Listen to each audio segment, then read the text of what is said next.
Hello friends, super magic રસોઈમાં મિત્રો આપનું સ્વાગત કરું છું। આજે હું એકદમ હેલ્ધી અને એકદમ રીચ જે માર્કેટમાં આપણને 200 રૂપિયાનું પરોઠું પડે છે ને એ તમને આજે ઘરે એકદમ નજીવી પ્રાઇઝમાં ઘરે બનશે એવું પરોઠું આપણે હેલ્ધી બનાવશું। તો ચોક્કસ તમને આ વિડીયો ગમશે મિત્રો। ગમે તો લાઈક કરજો, શેર કરજો અને સબસ્ક્રાઈબ કરવાનું તો હવે ભૂલતા જ નહીં। અને મિત્રો બાજુમાં રહેલ બેલ આઇકનને પણ પ્રેસ કરજો જેથી કરીને લેટેસ્ટ વિડીયોની માહિતી તમને ડેઈલી મળતી રહે।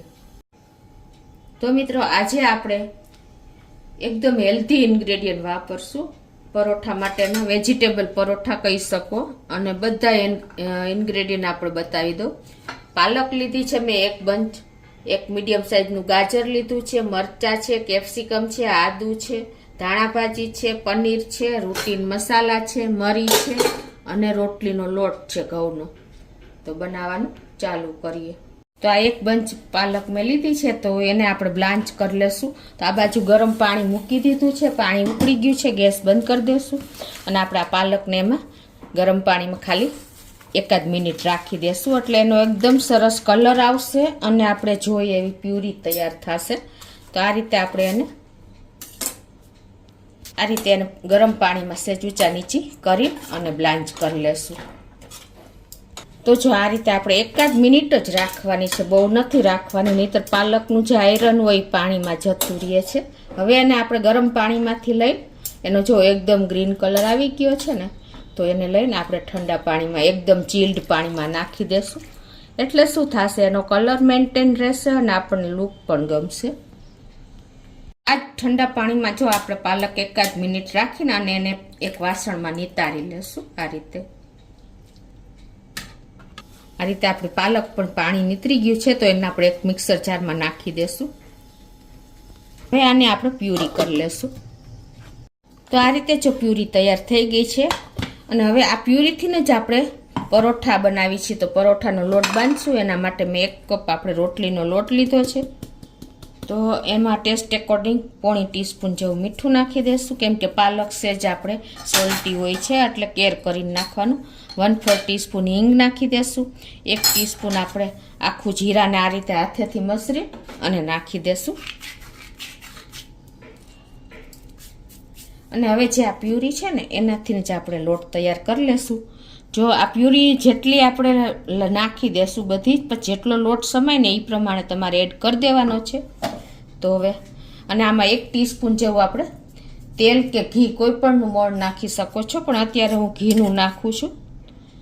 તો આ રીતે આપણે 1 ટીસ્પૂન જેવું નાખી દેશું અને એને મિક્સ કરી લેશું પહેલાં। અને હવે આ પ્યુરીથી જ આપણે એનો લોટ પરોઠાનો તૈયાર કરી લેશું। એટલા હેલ્ધી અને બાળકોને તમે આપશો ને તો ક્યારેય મનાઈ નહીં કરે। નાસ્તામાં, લંચ બોક્સમાં ગમે ત્યારે તમે બાળકોને આપી શકો છો। તો આ રીતે આપણે લોટ તૈયાર કરી લઈએ।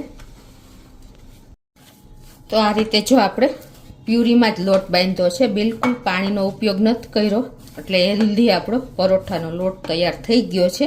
આવી કન્સિસ્ટન્સી રાખવાની છે, કેમ કે આપણે એને ફિલિંગ કરવાનું છે એટલે બહુ કઠણ નહીં અને બહુ ઢીલો નહીં, એવો મીડિયમ રાખવાનો છે। હવે આને આપણે તેલવાળો હાથ લગાવી અને 10 મિનિટ રેસ્ટ આપી દેશું।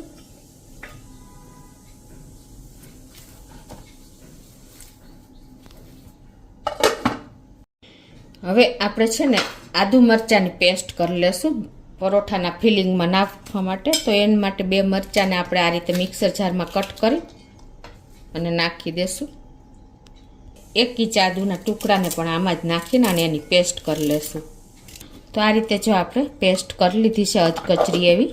હવે આપણે આ ગાજર લીધું છે એને પણ ગ્રેટ કરી લઈએ। આ રીતે આપણે એક ગાજરને પણ ગ્રેટ કરી લીધું છે પીલ કરીને।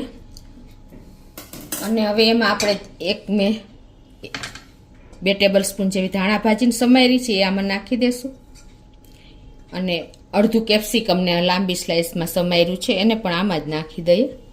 તમે આમાં બીજા કોઈ પણ શાકભાજી લઈ શકો છો, કોબી છે, પછી તમે કાંઈ પણ બીજા વેજીટેબલ નાખવા હોય તો એકદમ ક્રશ કરીને અને આખા ભાગા કરીને પણ નાખી શકો છો, પણ અત્યારે મેં ગાજર, કેપ્સિકમ અને ધાણા ભાજી અને આ જે પનીર આપણે લીધું છે ને 5 થી 6 ક્યુબ મેં ગ્રેટ કરી લીધા છે આ રીતે, એને પણ આમાં જ મિક્સ કરી દઈએ. અને હવે આમાં આપણે જે આદુ મરચાંની પેસ્ટ કરી એ નાખી દેશું. 1 ટેબલ સ્પૂન જેવી નાખશું, પછી તમે ટેસ્ટ એકોર્ડિંગ વધઘટ કરી શકો છો. 1 ટીસ્પૂન જેવો મરીનો પાવડર નાખી દેશું. ટેસ્ટ એકોર્ડિંગ આપણે 1/2 ટીસ્પૂન જેવું મીઠું નાખી દેશું શાકભાજીના ભાગનું. અને હવે આ બધું આપણે હળવા હાથે મિક્સ કરી લેશું. આ રીતે તમે જો ફિલિંગ તૈયાર કરશો ને તો બાળકોને સવારમાં બ્રેકફાસ્ટમાં તમે ઇન્સ્ટન્ટ હેલ્ધી પરોઠા તૈયાર કરીને આપી શકશો. તો આ રીતે જો આપણે ટેસ્ટ કરી લેવાનું. તમારે કાંઈ વધઘટ કરવી હોય તો કરી શકો છો. આમાં તમે લાલ મરચું નાખવું હોય તો એ પણ નાખી શકો છો. અને અત્યારે હું ધાણા જીરું નાખી દઉં છું. થોડું ધાણા જીરુંને બદલે તમે શેકેલા જીરાનો પાવડર પણ મિક્સ કરી શકો છો. એનો ટેસ્ટ પણ બહુ સરસ લાગે છે. અને એ સિવાય તમે વરિયાળી કે ઓરેગાનો કાંઈ પણ તમે એડ કરી શકો છો, પણ આટલું ઇનફ છે કેમ કે આપણે આદુ મરચાંની પેસ્ટ નાખી છે અને મરીનો પાવડર નાખ્યો છે, એટલે હેલ્ધી હાઇજેનિક જ આપણે આજે ઇન્ગ્રેડિયન્ટ બધા યુઝ કર્યા છે. તો હવે આ ફિલિંગને સાઈડ ઉપર રાખી દેશું. આપણે લોટને રેસ્ટ આપ્યો ને એને પણ 10 મિનિટ થઈ ગઈ છે, તો આપણે લોટને સેજ તેલવાળો હાથ કરીને અને કૂણવી લેશું. આ રીતે એકદમ આપણે જોઈને એવો જ લોટ તૈયાર થઈ ગયો છે. તમે આ રીતે બાળકોને સાદા પરોઠા કે ફેમિલીને સાદા પરોઠા કરીને પણ તમે એને આપી શકો છો. તો હવે આમાંથી આપણે એક લુઓ લઈ લેશું. જેવડી સાઈઝનું તમારે પરોઠું કરવું હોય એ પ્રમાણે તમારે લુવાને તૈયાર કરી લેવાનો છે. તો હવે આ લુઓ જે આપણે લીધો છે ને એમાંથી 2 રોટલી જેવડા લુવા તૈયાર કરી લઈએ.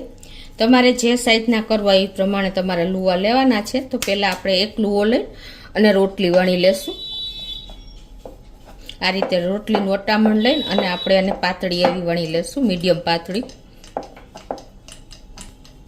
તો આ રીતે જો આપણે 2 રોટલી વણી લીધી છે. હવે આપણે એક રોટલીમાં આ રીતે ફિલિંગ કરી લેશું. જે આપણે તૈયાર કર્યું છે ને પનીર, ગાજર અને મસાલા સાથે કેપ્સિકમ, ધાણા ભાજી, એને આપણે આ રીતે વચ્ચે સ્પ્રેડ કરી દેશું. મિત્રો આ પરોઠા એકદમ હાઇજેનિક છે અને આપણે બહાર ખાવા જઈએ ને તો એટલા હાઇજેનિક નથી મળતા, પ્લસ એકદમ ફ્રેશ વસ્તુ પણ નથી હોતી. એ લોકોને તો ક્વોન્ટિટીમાં હોય છે એટલે સ્ટોક કરીને જ રાખે છે. તો આ રીતે આપણે ફિલિંગ જેટલું તમને અનુકૂળ આવે ને એટલું તમે ફીલ કરી શકો છો. જેટલું વધારે ભરશો ને એટલું બાળકો માટે હેલ્ધી જ છે, કોઈ સાઈડ ઇફેક્ટ કરતું જ નથી અને બધા ઇન્ગ્રેડિયન્ટ આપણા હેલ્થ માટે બેસ્ટ જ છે. તો આ રીતે આપણે એને જેટલું આવે એટલું ફીલ કરી લેવાનું છે. અને હવે આમાં આપણે ઉપરથી તમે બાળકોને ભાવતી જો એડ કરવું હોય તો થોડુંક ચીઝ પણ તમે ખમણીને નાખી શકો છો આ રીતે.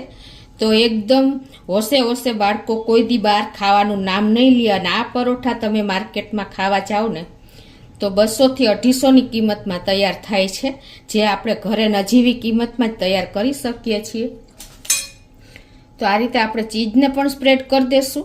અને હવે ઉપરથી તમારે ચીલી ફ્લેક્સ કે વધારે કાંઈ પણ મસાલા નાખવા હોય તો નાખી શકો છો, નહીંતર એ જ ઇટ ઇઝ આ જ રીતે તમે એને કવર કરી અને ઉપરથી બીજી રોટલી આ પરોઠું મૂકી દેવાનું છે અને એને આવી રીતે સીલ કરી દેવાનું છે. એકદમ સરસ, કેમ કે આપણે પરોઠાનો લોટ છે એટલે ઇઝીલી સીલ તો થઈ જ જશે અને એર વચ્ચે ન આવે ને એનું ખાસ તમારે ધ્યાન રાખવાનું છે. આ રીતે વચ્ચે પણ પ્રેસ કરી દેવાનું. ઇવનલી સરખું પ્રેસ થશે ને એટલે કોઈ ટેન્શન નહીં લે. હું આ જ રીતે અમારા બાળકોને હેલ્ધી પરોઠા સવારમાં તૈયાર કરું છું. જુઓ કેટલું સરસ આપણું ફિલિંગ અંદર ફીલ થઈ ગયું છે. અને આ રીતે તમારે પ્રેસ કરવાનું, નહીંતર વચ્ચે એર આવી જશે. અને નહીંતર એવું હોય તો એક વેલણ પણ મારી દેવાનું, એટલે સરસ તમારું પરોઠું તૈયાર થઈ જશે. હવે આ બાજુ મેં ગેસ ઓન કરીને અને આપણે આયરન એટલે કે લોખંડની લોઢી જ મૂકી છે. હંમેશા લોખંડની લોઢી જેટલી વાપરશો ને એટલું સારું જ છે. તો આ રીતે આપણે 1 ચમચી પહેલાં ઘી કે તેલ કાંઈ પણ તમે લગાવી લેવાનું, એટલે તમારું પરોઠું ચીપકે નહીં. અને ગેસની ફ્લેમ આપણે એકદમ સ્લો રાખવાની છે. હવે આ રીતે આપણે પરોઠાને અંદર લોઢી ઉપર મૂકી દેશું અને એને એકદમ સ્લો ફ્લેમ ઉપર જ કૂક થવા દેવાનું છે. તો આ રીતે જો આપણે થોડુંક અડધી મિનિટ જેવું થાય ને એટલે ઉપરની સાઈડ આપણે થોડુંક 1 ચમચી ઘી કે બટર કાંઈ પણ તમે લગાવી શકો છો. ઘી હેલ્ધી છે બટર કરતાં, અને બાળકોને ભાવતું હોય તો તમે બટરનો પણ ઉપયોગ કરી શકો છો. તો આ રીતે આપણે ફરતું 1 ચમચી જેવું ઘી લગાવી દેશું અને પછી એને 1 મિનિટ પછી સ્લો ફ્લેમ ઉપર રાખેલું છે તો થોડુંક એવું કૂક થઈ જ ગયું હશે. તો એને ટર્ન કરી લઈએ. જુઓ મિત્રો, હવે આ સાઈડ પણ આપણે 1 ચમચી જેવું ઘી લગાવી દઈએ અને હવે આને સ્લો ફ્લેમ ઉપર બે સાઈડ ઉલટ પુલટ કરી અને સરસ એવું ક્રિસ્પી કરી લેવાનું છે. તો આ રીતે જો આપણે બે સાઈડ પરોઠાને સરસ એવું કૂક કરી લીધું છે, એકદમ ક્રન્ચી એવું. તો એક પ્લેટમાં આપણે લઈ લેશું. તો હવે આ જ રીતે આપણે બીજા પરોઠું પણ તૈયાર કરી લઈએ. તો આ રીતે જો આપણે 2 પરોઠા તૈયાર કરી લીધા છે, તો એને વચ્ચેથી આપણે જો ટિફિન બોક્સમાં મૂકવા હોય તો આ રીતે કટ કરો, અને સર્વ કરવા હોય તો પણ આ રીતે તમે મોટા પરોઠા હોય છે જમ્બો, તો આ રીતે તમે એને કટ કરી અને બાળકોને કે કોઈ પણને આપી શકો છો.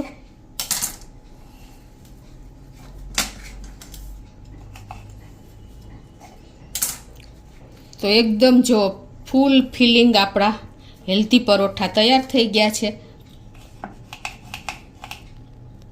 તો આ રીતે તમે એકદમ હેલ્ધી પરોઠા, જો બિલકુલ કાંઈ પણ પ્રોબ્લેમ નથી આવતો, આ રીતે તમે 2 રોટલી વળીને અને વચ્ચે ફિલ કરશો ને જેટલું ફિલ કરવું હશે એટલું થઈ શકશે. તો આ રીતે તમે એને બાળકોને કે વડીલોને સર્વ કરી શકો છો ઇઝીલી, અને ટાઈમ પણ કોઈ નહીં લાગે. જો તમે થોડી ઘણી પ્રિપરેશન હશે ને તો કોઈ ટાઈમ નહીં લાગે મિત્રો. તો મિત્રો, આપણા એકદમ હેલ્ધી અને ટેસ્ટી એવા પાલક અને વેજીટેબલ્સથી ભરપૂર પનીર છે, ચીઝ છે, એવા પરોઠા રેડી થઈ ગયા છે. તો તમે ચોક્કસ એક વખત આ રીતે ટ્રાય કરજો, અને તમને વિડીયો ગમે ને મિત્રો તો લાઈક કરજો, શેર કરજો, અને હવે સબસ્ક્રાઈબ કરવાનું તો નવા મિત્રો બિલકુલ ભૂલતા નહીં.